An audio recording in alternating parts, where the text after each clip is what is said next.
Once upon a midnight dreary, while I pondered weak and weary over many a quaint and curious volume of forgotten lore, while I nodded, nearly napping, suddenly there came a tapping, as of some one gently rapping at my chamber door. "'Tis some visitor," I muttered, tapping at my chamber door, "only this and nothing more." Ah, distinctly I remember, it was in the black December, and each separate dying ember wrought its ghost upon the floor. Eagerly I wished the morrow, vainly I had sought to borrow from my bookcase surcease of sorrow, sorrow for the lost Lenore, for the rare and radiant maiden, whom the angels named Lenore, nameless here forevermore. And the silken, sad, uncertain rustling of each purple curtain thrilled me, filled me with fantastic terrors never felt before.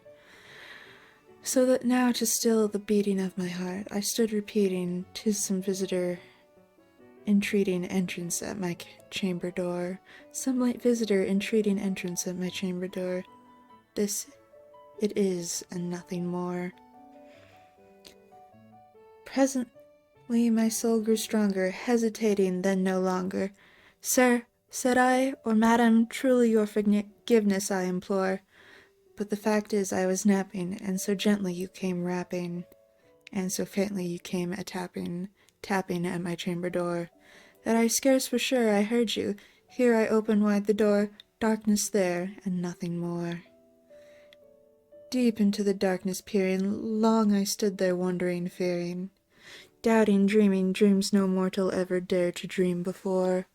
But the silence was unbroken, and the stillness gave no token, and the only word there spoken was the whispered word, "Lenore." This I whispered, and echoed, murmured back the word, "Lenore." Merely this, and nothing more.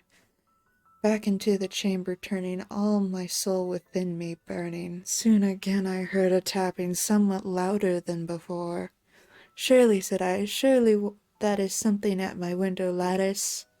Let me see, then, what thereat is, and the mystery explore. Let my heart be still a moment, and this mystery explore. 'Tis the wind, and nothing more." Open here I flung the shutter, when with many a flirt and flutter, in there stepped a stately raven of the saintly days of yore. Not the least obscene made he, not minute stopped or stayed he, but, with mine of lord or lady, perched above my chamber door, perched upon a bust of Pallas just above my chamber door, perched and sat, and nothing more. Then this ebony bird bewailing my sad fancy into smiling, by the grave and stern decorum of the countenance it wore. "Though the crest be shorn and shaven, thou," I said, "art sure no craven, ghastly grim and ancient raven, wandering from the nightly shore. Tell me what thy lordly name is on the night's Plutonian shore." Quoth the raven, "Nevermore." Much I marvelled this ungainly fellow to hear discourse so plainly, though its answer little meaning, little relevancy bore. For we cannot help agreeing that no living human being ever yet blessed with seeing bird above his chamber door, bird or beast upon the skull.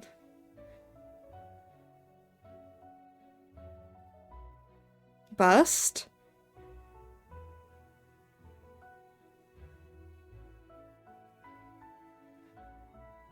Is that what you wanted me to say? You wanted me to say the word bust?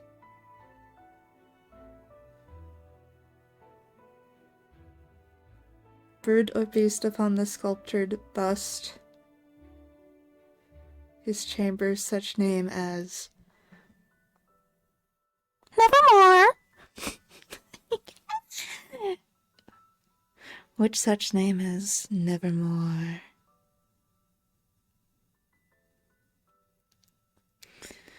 But the raven, sitting lonely on the placid bust, spoke only that one word, as if his soul in that word he did outpour.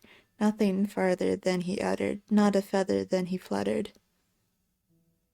What was that high-pitched noise? That was me saying nevermore in a horrible, horrible voice. Chicken. That was me popping up to a very high range. Start the equivalent of putting an ad in the middle of a 10-hour ASMR sleep track. But the raven, sitting lonely on the placid bust, spoke only that one word, as if his soul in that one word he did outpour.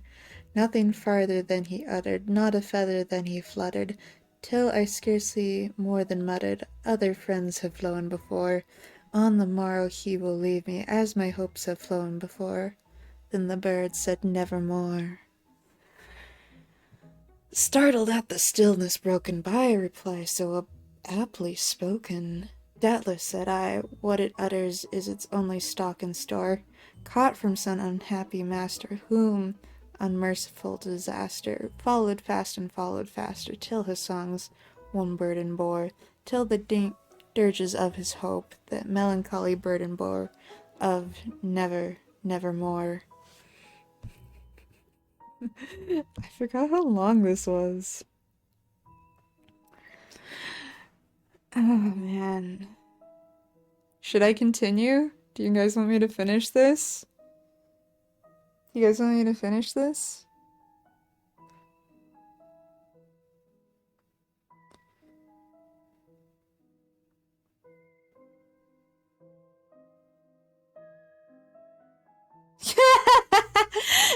Oh, thank you, Nemu. Thank you. Yeah, no problem. I wish I was sponsored by Skillshare. That'd mean money. Ooh, money.